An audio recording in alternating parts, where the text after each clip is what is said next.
আন্তরিকভাবে দুঃখিত, জাস্ট আমার সেটআপে একটু প্রবলেম ছিল, এই কারণে আমি হচ্ছে এত সময় একটু ঠিক করে নিলাম। যাই হোক, যে যেখান থেকে হচ্ছে কানেক্ট হয়েছেন অসংখ্য ধন্যবাদ সবাইকে। যারা এখনও কানেক্ট হতে পারেনি তাদের জন্য একটু কষ্ট করে জাস্ট লাইভ ক্লাসটা একটু শেয়ার করে দেন। ইতিমধ্যে আমাদের সাথে অনেকেই কিন্তু যুক্ত হয়েছেন। সো সবার কাছে অনুরোধ করব একটু কষ্ট করে জাস্ট দুই একজন পরিচিত যারা আছে তাদেরকে কিন্তু হচ্ছে জাস্ট মেনশন করে দিলেই হবে, কমেন্টে একটু কষ্ট করে মেনশন করে দিলেই হবে যে দুই একজন পরিচিত যদি থাকে, যে পরিচিত যারা এইচএসসি পরীক্ষা দিবে বা পরীক্ষার্থী, তাদেরকে কমেন্টে মেনশন করে দিলেই হবে। আমাদের সাথে অনেকে কানেক্ট হয়েছেন, সম্রাট মজুমদার এবং রবিন হাসান যুক্ত হয়েছেন। ধন্যবাদ অসংখ্য আমাদের সাথে কানেক্ট হওয়ার জন্য। আশা করি পুরো ক্লাসটা মনোযোগের সাথে দেখবেন। সো এখানে প্রথমে যেটা বলেছে রেডিক্স পয়েন্ট কি, একটু খেয়াল করেন রেডিক্স পয়েন্ট কি। রেডিক্স পয়েন্ট কি তার আগে দেখেন এখানে হচ্ছে উদ্দীপক আছে, উদ্দীপকটি পড়ে নিচের প্রশ্নগুলোর উত্তর দাও। তো এখানে একটা প্রশ্ন আছে পি ইকুয়াল টু 66 ডেসিমেলে আছে। আমরা ডেসিমেল দেখে বুঝি কিভাবে, এই যে বেজ দেওয়া আছে, দেখো 10 বেজ দেওয়া আছে। বেজ জিনিসটা কি, বেজ জিনিসটা কি এটা আমাদের জানা দরকার। বেজটা হচ্ছে কোনো সংখ্যা পদ্ধতিতে যতগুলো অঙ্ক ব্যবহার করা হয় তাকে ওই সংখ্যা পদ্ধতির বেজ বা ভিত্তি বলা হয়। আমি আবারও বলছি, কোনো সংখ্যা পদ্ধতিতে যতগুলো অঙ্ক ব্যবহার করা হয় তাকে ওই সংখ্যা পদ্ধতির বেজ বা ভিত্তি বলা হয়। মাথায় রাখবা বেজ কি, এটা মুখস্থ করে ফেলবা। বেজ হচ্ছে কোনো সংখ্যা পদ্ধতিতে, কোনো সংখ্যা পদ্ধতিতে পদ্ধতিতে কোনো সংখ্যা পদ্ধতিতে যতগুলো অঙ্ক ব্যবহার করা হয়, যতগুলো অঙ্ক, অঙ্ক কি এটাও জানতে হবে, অঙ্ক কি এটাও জানতে হবে। প্রত্যেকটা পয়েন্টই আমাদেরকে জানতে হবে আসলে। হ্যাঁ, একদম জিরো থেকে শুরু করতে গেলে প্রত্যেকটা পয়েন্টই আমাদেরকে জানতে হবে। তা না জানলে কিন্তু আমাদের জন্য একটু কষ্ট হয়ে যাবে বুঝতে। ওকে, কোনো সংখ্যা পদ্ধতিতে যতগুলো অঙ্ক ব্যবহার করা হয় তাকে ওই সংখ্যা পদ্ধতির বেজ বলা হয়। ব্যবহার করা হয় তাকে ওই সংখ্যা পদ্ধতির বেজ বলা হয়। সংখ্যা পদ্ধতির বেজ বলা হয়, বেজ বলা হয়, বেজ বলা হয়। ওকে, কোনো সংখ্যা পদ্ধতিতে যতগুলো অঙ্ক ব্যবহার করা হয় তাকে ওই সংখ্যা পদ্ধতির বেজ বলা হয়। এখন তুমি বলতে পারো যে স্যার তাহলে আমরা এই কোনো সংখ্যা পদ্ধতিতে যতগুলো অঙ্ক ব্যবহার করা হয় এই কথাটা দ্বারা আমি বুঝি নাই। যেমন 0, 1 এটা কোন একটা সংখ্যা পদ্ধতিতে ব্যবহার করা হয় এবং এর বেজ হচ্ছে 2, কারণ এই সংখ্যা পদ্ধতিতে শুধুমাত্র 0, 1 ছাড়া অন্য কোনো সংখ্যা ব্যবহার করা যায় না। তাহলে আমরা বলতে পারি কি 0 আর 1 এটা কি বাইনারি সংখ্যা পদ্ধতি, আর বাইনারি সংখ্যা পদ্ধতির বেজ কত, 2, কারণ এই সংখ্যা পদ্ধতিতে 0 এবং 1 ছাড়া অন্য কিছু ব্যবহার করা যাবে না। আবার এরকমভাবে যদি বলো তাহলে বলতে পারো যে অক্টাল সংখ্যা পদ্ধতিতে 0 থেকে 7 পর্যন্ত ব্যবহার করা যায়, 0 থেকে 7 পর্যন্ত। আবার হেক্সাডেসিমেলে 0 থেকে f পর্যন্ত ব্যবহার করা যায়। ডেসিমেলে ব্যবহার করা যায়, এই জন্য বেজ হচ্ছে 16। আবার ডেসিমেলে ব্যবহার করা যায় 0 থেকে 9 পর্যন্ত, এই জন্য বেজ কত, 10। সো এভাবে আমরা মাথায় রাখতে পারি বেজ কাকে বলে। কোনো সংখ্যা পদ্ধতিতে যতগুলো অঙ্ক ব্যবহার করা হয় তাকে ওই সংখ্যা পদ্ধতির বেজ বলা হয়। চাইলে হচ্ছে কমেন্টে কিন্তু লিখতে পারো যে কোন কোন চ্যাপ্টার আগে করালে ভালো হয় বা কোন চ্যাপ্টার থেকে আলোচনা করলে ভালো হয়। এটা আমি আমার ধারণা থেকে জাস্ট এই চ্যাপ্টার থেকে আমি শুরু করেছি। তো তোমরা চাইলে কিন্তু বলতে পারো যে স্যার এই চ্যাপ্টারটা শুরু করা যায়। সো একটু কমেন্টে কষ্ট করে লিখে ফেলো যে ওকে, একটু কষ্ট করে লিখে দাও আসলে কোন চ্যাপ্টার থেকে আলোচনা করলে ভালো হয় বা কোন চ্যাপ্টারটা তোমাদের নেক্সট পরীক্ষা আছে, তাহলে আমি সেইভাবে প্রতিদিন ঠিক রাত 10টা বাজে আলোচনা করব। ওকে, তাহলে আমরা বুঝলাম বেস কাকে বলে, এটা কিন্তু আমরা বুঝলাম। এখন আমাদের কথা যেটা আমাদের জানতে হবে যেটা, যে পি সমান, দেখো পি সমান একটা মান দেওয়া আছে, পি মানে একটা মান দেওয়া আছে 66, এই যে ডেসিমেল এটা বেজ। হ্যাঁ, ডেসিমেল কি একটা বেজ, এই সংখ্যা পদ্ধতির বেজ হচ্ছে 10। তারপর আছে কিউ একটা সংখ্যা দেওয়া আছে, এটা হচ্ছে 16। তার মানে এটা ডেসিমেল সংখ্যা পদ্ধতি আর এটা হচ্ছে হেক্সাডেসিমেল সংখ্যা পদ্ধতি। এটা কিন্তু ময়মনসিংহ বোর্ড 2024 সালে এই প্রশ্নটা এসেছিল। তো আমাদের এই প্রশ্নটা সমাধান করার কারণ হচ্ছে আমরা এই একটা সংখ্যা পদ্ধতি মানে একটা সৃজনশীল করার মাধ্যমে আসলে আমরা কত কিছু শিখতে পারি সেটাই আমাদের জানার বিষয়। ওকে, সো খেয়াল করো, বলতেছে রেডিক্স পয়েন্ট কি। রেডিক্স পয়েন্ট মাথায় রাখতে হবে, যে পয়েন্ট যে পয়েন্ট পূর্ণ সংখ্যা এবং ভগ্নাংশকে আলাদা করে, যে পয়েন্ট পূর্ণ সংখ্যা এবং ভগ্নাংশকে আলাদা করে তাকে বলা হয় রেডিক্স পয়েন্ট। যেমন তুমি, আমরা কিন্তু সবসময় লিখে থাকি, তুমি লিখে থাকো, সবাই লেখে, এটা সবাই লেখে, কি লেখে 10.5। এই যে পয়েন্ট দিলাম না, এই পয়েন্টের আগের অংশ যেটা দেখতে পাচ্ছ, পয়েন্টের আগে যেটা দেখতে পাচ্ছ, এই পয়েন্টের আগেরটা হচ্ছে পূর্ণ সংখ্যা। পয়েন্টের আগেরটা কি পূর্ণ সংখ্যা, হ্যাঁ পূর্ণ সংখ্যা। পয়েন্টের আগে কি পূর্ণ সংখ্যা, আর পয়েন্টের পরে কি ভগ্নাংশ। এই যে পয়েন্টের পরে 5, এই যে পয়েন্টের পরে 5, এটা কি ভগ্নাংশ। তাহলে আমরা এটা বলতে পারি না যে পূর্ণ সংখ্যা ও ভগ্নাংশকে আলাদা করে, পূর্ণ সংখ্যা ও ভগ্নাংশকে যে আলাদা করে তাকে কি বলা হয় রেডিক্স পয়েন্ট বলা হয়। কি বলা হয় রেডিক্স পয়েন্ট বলা হয়। তোমরা চাইলে এখান থেকেও তুলে নিতে পারো, দেখতে পারো, এখানেও আছে। ওকে, তারপর আমরা যেটা করব সেটা হচ্ছে রেডিক্স পয়েন্টের পরে এখন আমরা দেখব ন্যান্ড গেট দিয়ে কোন একটা গেটকে বাস্তবায়ন করতে হবে। সাপোজ এখানে বলা আছে ন্যান্ড গেট দ্বারা অর গেটকে বাস্তবায়ন করো। সাপোজ বলা আছে, কি বলা আছে অর গেটকে বাস্তবায়ন করো। ন্যান্ড গেট দ্বারা অর গেটকে বাস্তবায়ন করতে হবে। সো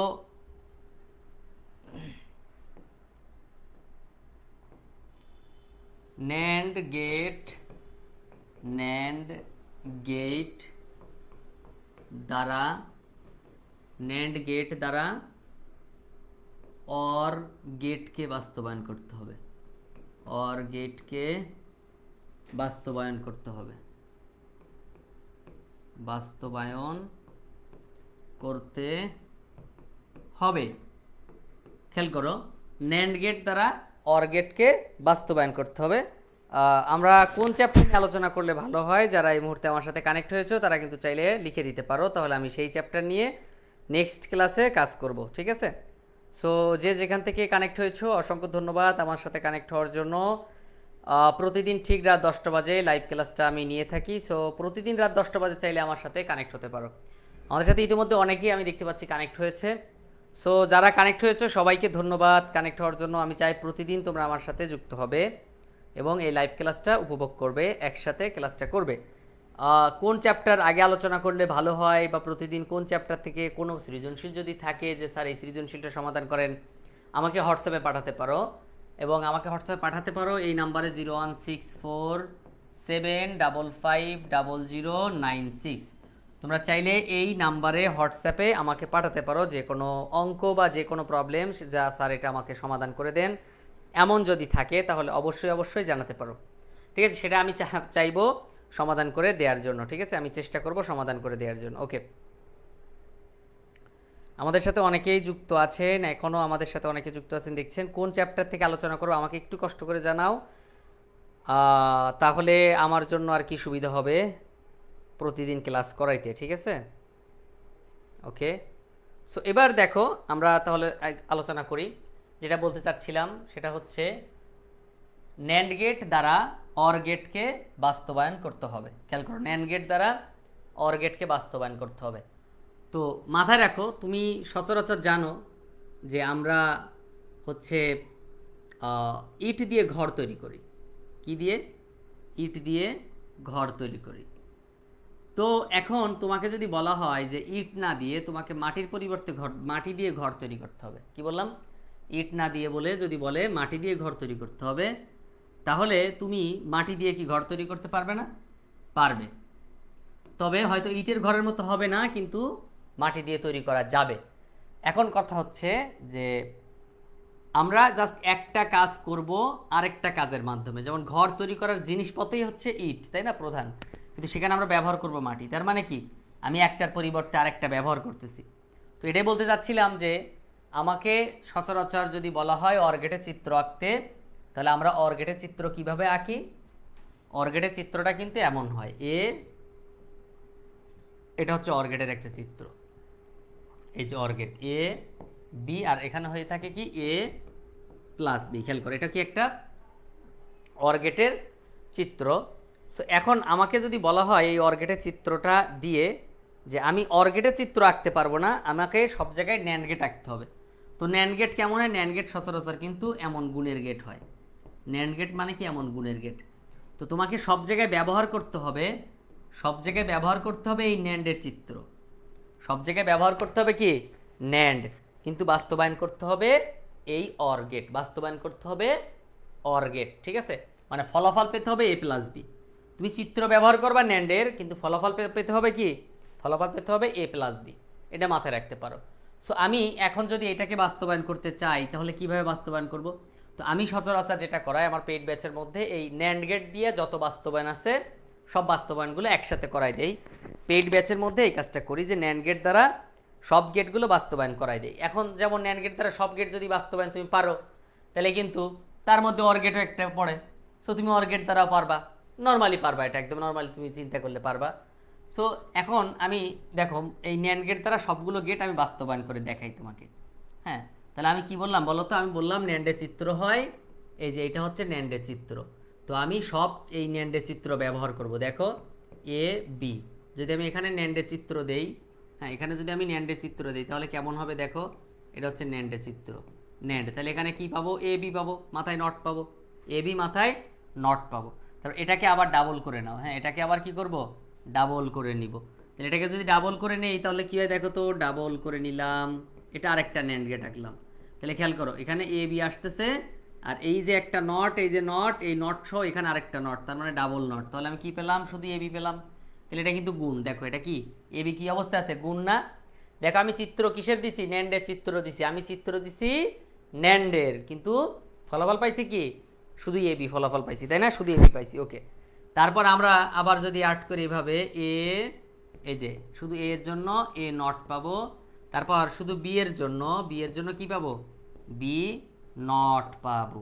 তারপর এই দুটোকে আবার একসাথে করো, দুটোকে যদি একসাথে করি তাহলে কি হবে, এ বি আবার নট হবে। তো এখান থেকে এ নট যাবে, এখানে হবে কি এ নট, গুণ হবে, তারপর এখান থেকে যাবে বি নট, এটা গুণের চিত্র দেখে এই যে গুণ দিলাম, তারপর আসতেছে বি নট, দেন এই গুণের মাঝখানে এ আর বি, এই যে এ বি এখানে এসে মিলিত হয়েছে, এ বির অপার মাথার উপরে নট আছে, এ বির মাথার উপর কি আছে, নট আছে। এখন কি করতে হবে, এই নটটা ভেঙে দাও, তাহলে হবে কি এ ডাবল নট হবে, এই গুণের জায়গায় যোগ হবে, বি ডাবল নট হবে, ঠিক আছে। তাহলে এখান থেকে ডাবল নট বাদ দিয়ে দাও, মানে এর উপর ডাবল নট বাদ দিয়ে দাও, তাহলে থাকবে কি এ, আর বি এর উপর ডাবল নট বাদ দাও তাহলে বি, সো উত্তর কি এ প্লাস বি।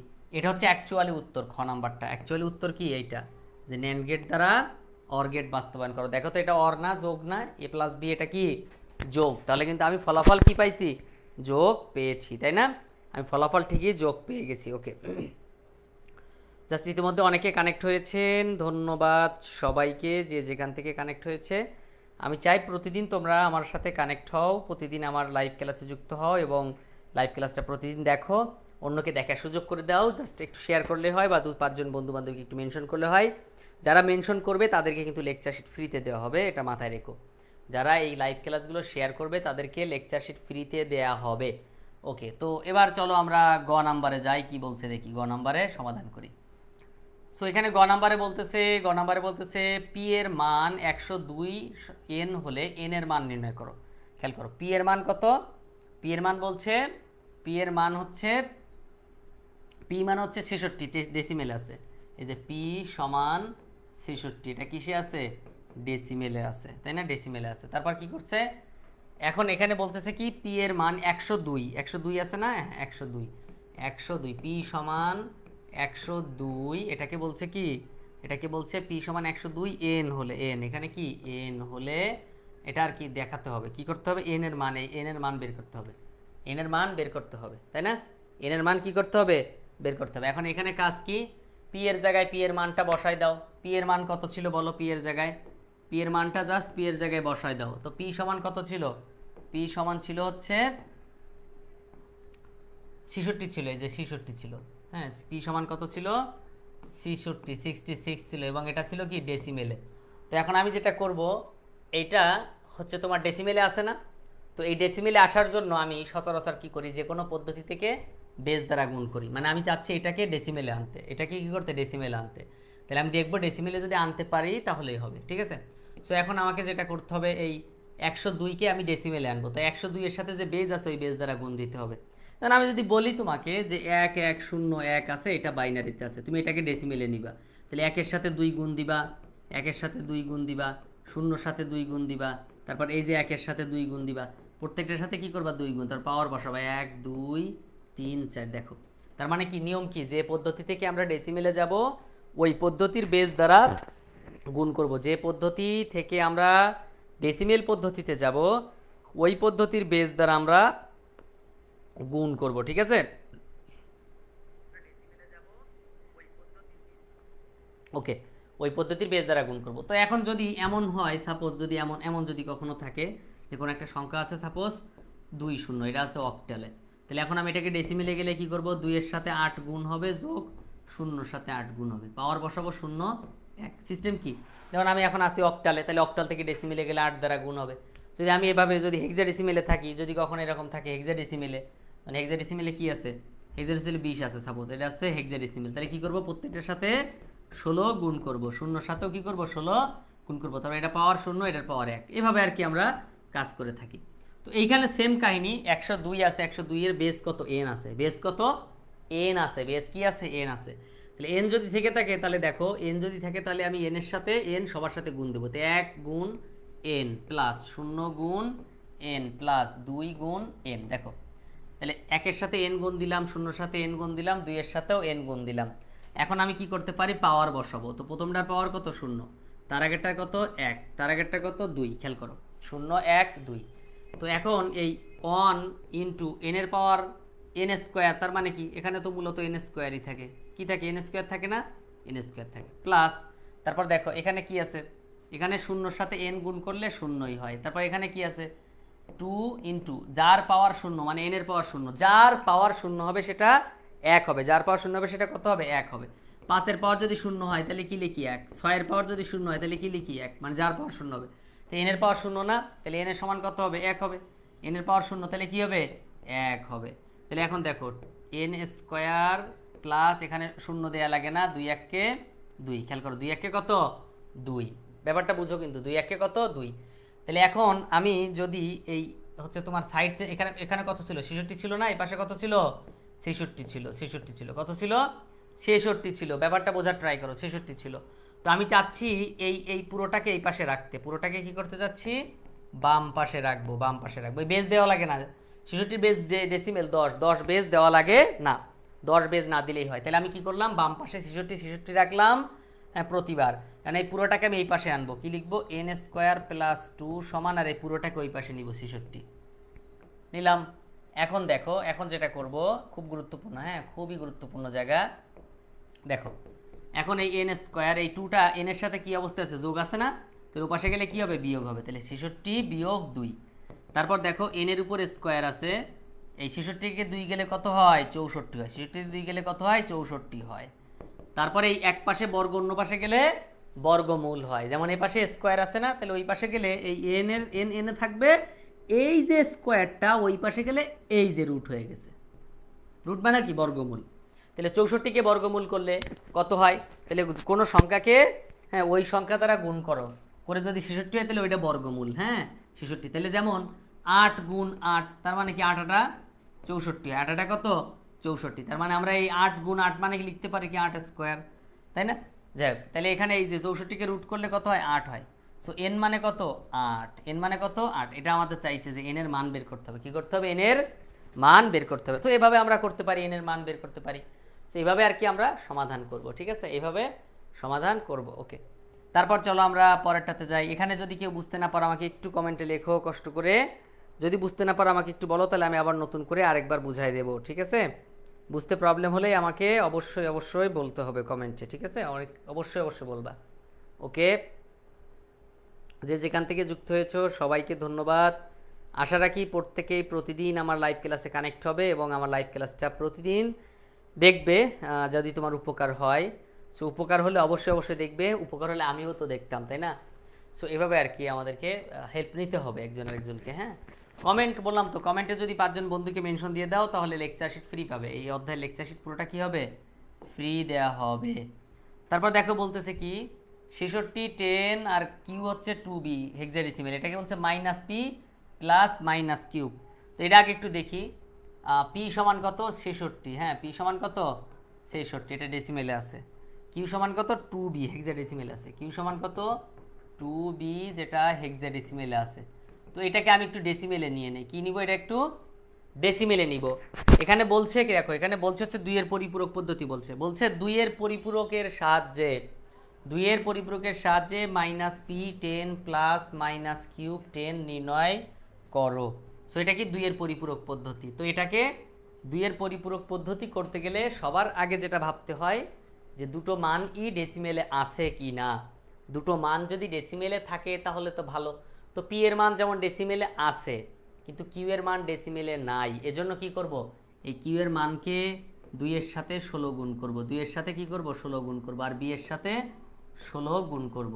ঠিক আছে, মাথায় থাকবে বি এর সাথে 16 গুণ। আবার কি হবে? বি এর সাথে 16 গুণ, এই যে 16, এই যে 16, আবার এই 2 এর সাথে 16 গুণ, বি এর সাথেও 16 গুণ। প্রথমটা পাওয়ার 0, তার আগেরটা 1, তাহলে 2 গুণ 16 এর পাওয়ার 1 মানে 16 যোগ বি মানে কত? 11। বি মানে কত? 11। 16 এর পাওয়ার 0 মানে কত? 1। তো 16 দুগুণ কত? 32। আর 11 কে কত? 11। তাহলে 32 আর 11 কত হয়? 43 হয়। সো আমরা এটা লিখতে পারি কি 43 ডেসিমেল। 43। তাহলে একটার মান 66 আর একটার মান কত? 43। হ্যাঁ, কিভাবে বের করছি বুঝছো? যে পদ্ধতিতে থাকবে ওই পদ্ধতির বেজ দ্বারা, যে পদ্ধতিতে থাকবে, মনে করো এটা আছে হেক্সাডেসিমেলে, তাহলে হেক্সার বেজ দ্বারা আমি গুণ করব। তো হেক্সার বেজ 16, 16 দ্বারা গুণ করলাম, 16 দ্বারা গুণ করলাম। তো 2 কে 16 দ্বারা গুণ করো, বি কে 16 দ্বারা গুণ করো, 16 দ্বারা গুণ করো, 16 এর পাওয়ার 0 আছে, 16 এর পরে 1 বসাইলাম। এগুলো আমি নিজে বসাইছি 0 1। তাহলে 2 গুণ 16 যোগ বি গুণ হচ্ছে 1। তো বি মানে কত? 11, এ মানে 10, বি মানে 11, সি মানে 12, ডি মানে 13, ই মানে 14। এইভাবে তুমি হিসেব করো। 16 দুগুণ 32 আর 11 1 11, 32 আর 11 43। এই 43 এখানে লিখে দাও। আমার দরকার দুটোই ডেসিমেল মান। ঠিক আছে, এখন আসো অঙ্কের ক্যারফায় আসো। অঙ্কে বলছে কি -p প্লাস -কিউব। তো -p, দেখো -p প্লাস -কিউব। তো এখানে যদি আমি দেখি -p প্লাসে মাইনাসে মাইনাস, এখানে আছে কি কিউব, প্লাসে মাইনাসে কি মাইনাস কিউব। তাহলে দুটোর সামনেই কিন্তু কি আছে?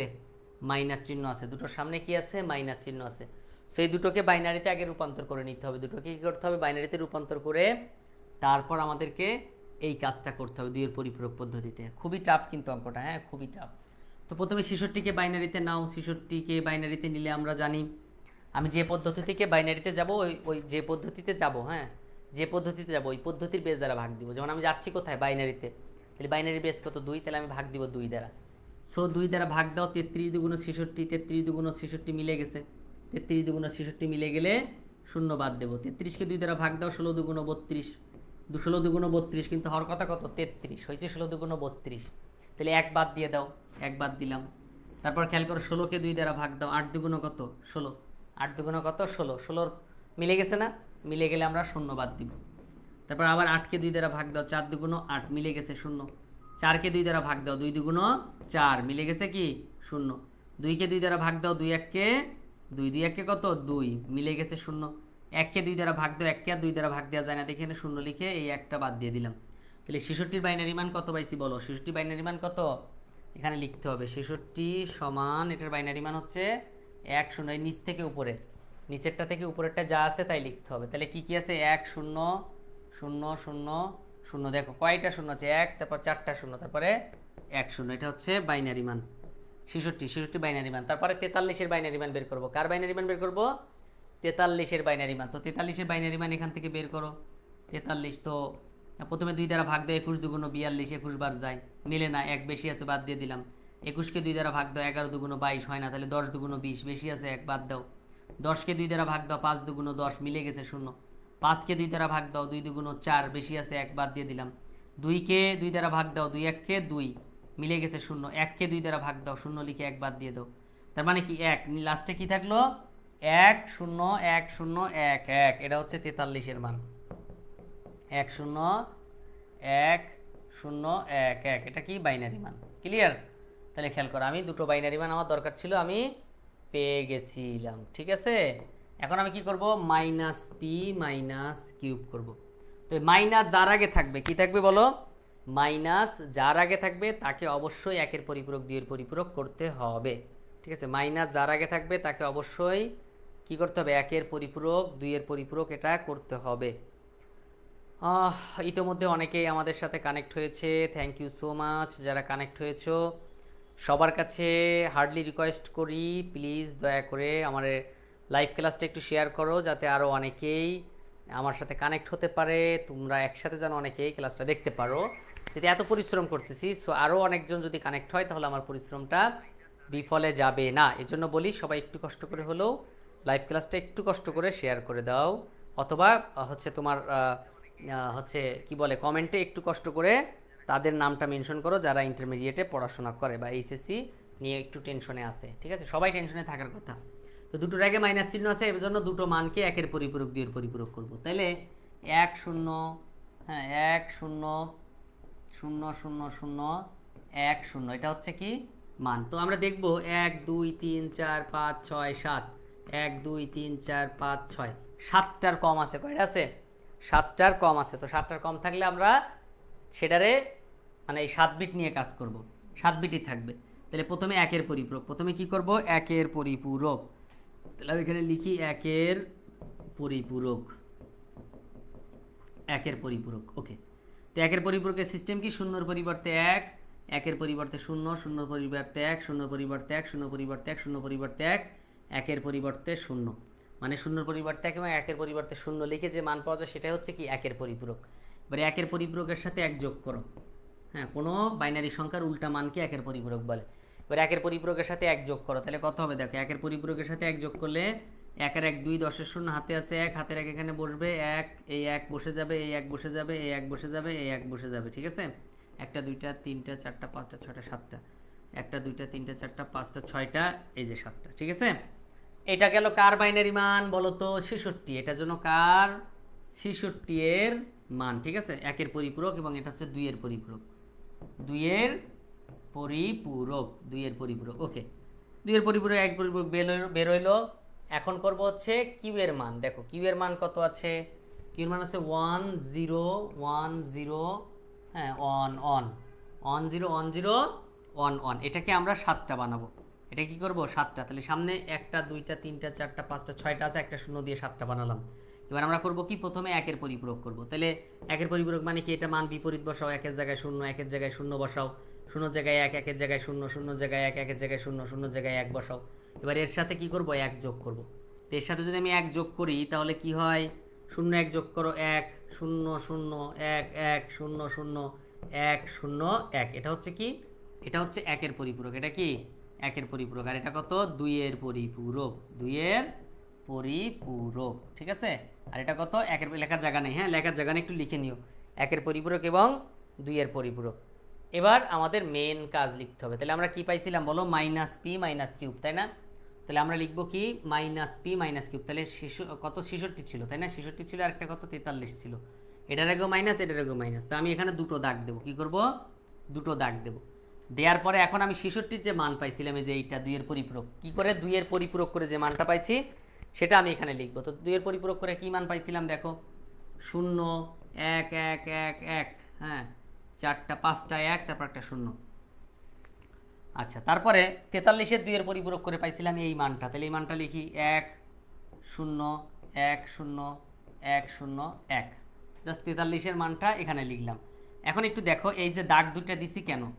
দাগ দুটো যে 66 এর আগে কি আছে? মাইনাস না, এজন্য এখানে 1 বসবে। 43 এর আগে মাইনাস, এজন্য এখানে 1 বসবে। যদি দুটোয় একটা প্লাস থাকতো তাহলে আমরা কি করতাম? একটাতে প্লাস থাকলে আমরা 0 বসাতাম, আর মাইনাস থাকলে 1 বসাই সবসময়। এবার আমরা এই পাশে দেখো যোগ করবো, আর এই পাশে এপাশেও যোগ করবো, এপাশেও যোগ করবো। দেখো যেহেতু দুটোই মাইনাস, তাহলে তো আমার যোগ করার ছাড়া উপায় নাই, তাই না? 6 আর 3 9, 6 আর 4 10, 109 হয়। কত হয়? 109। উত্তর কিন্তু মাইনাস ফিগারে বসবে, কারণ দুটোর সামনে চিহ্ন মাইনাস আছে, দুটোর সামনে চিহ্ন কি আছে? মাইনাস আছে। এবার দেখো এবার ডান পাশে যোগ করো। 0 1 যোগ করো 1, 0 1 যোগ করো 1, 1 আর 1 2, 10 এর 0, হাতে আছে 1, হাতের 1 এলেনে যোগ করলে 2 হয়, 2 এর বাইনারি মান 10, 10 এর 0, হাতে আছে 1, 1 আর 1 2 আর 1 3, মানে 11 আর 1, 3 এর বাইনারি মান 11, 11 আর 1, হাতে আছে 1, 1 আর 1, হাতের 1 এনে যোগ করো 2, 10 এর 0, হাতে আছে 1, এখানে যোগ করো 2, 10 এর 0, হাতে আছে 1, এই লাইনে যোগ করো 11 আর 1, হাতে আছে লাস্টে ফিনিশিং কত? 1, হাতে আছে কত? 1। তাহলে এখানে কত হবে? 1 হবে। তাহলে সবার লাস্টে যেটা হাতে আছে এটাকে বলবো কি আমরা? Carry bit. কি বলবো এটা? Carry bit. কি বলবো?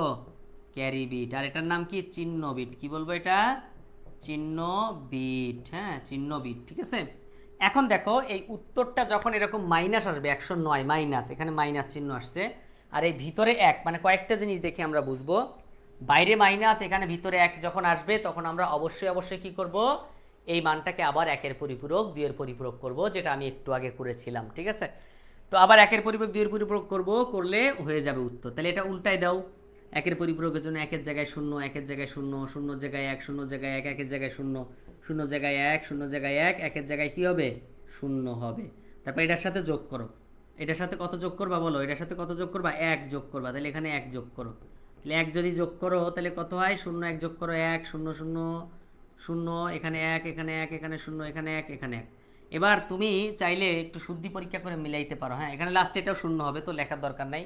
এবার তুমি চাইলে 109 এটাকে বাইনারিতে রূপান্তর করে দেখো মিলতে পারে, যদি মিলে থাকে তাহলে তো অঙ্ক হয়ে গেছে। তাহলে 2 দ্বারা ভাগ দাও, কত হয়, 105 দুগুণ 10, তাহলে 104 হয়, কত হয়, 104 হয়, হচ্ছে 54 হয়, সরি 54 দুগুণ 108 হয়, 50 দুগুণ 100, 4 দুগুণ 8, 54 দুগুণ 108, বেশি থাকে 1।